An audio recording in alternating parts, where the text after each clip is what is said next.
increasingly in society, we're kind of hearing about sexual violence as services evolve and develop in a very clunky way, often about for and by, or for by and for, in relation to delivery of services. And what that means to me is survivors, should be involved in that. But it always strikes me as a bit of a paradoxical statement because survivors are involved in services anyway, everywhere.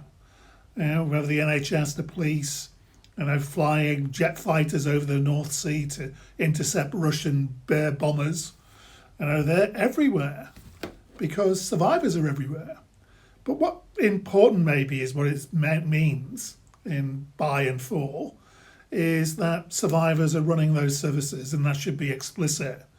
And that means if it's a male service, they should have males in it. If it's a female service, there's clearly females should be in it. And that should be built into the DNA of such services. And we shouldn't be frightened of survivors being involved. Wounded healers throughout history have been involved in every level of our cultural development. We used to call them shaman. We used to call them wise ones, elders.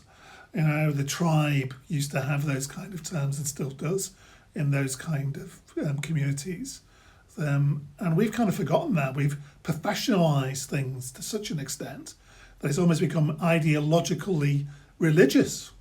You can see that in the debate currently about the debunking of the chemical imbalance theories, which were stories that had no evidence in science in relation to antidepressants, and the pushback from those who've devoted their life to a myth. Because if you can't medicate depression, you're going to have to do something else with it, and that's sit and talk to it. And that's not what our system has been designed to do. So by and for is, already being with us for millennia.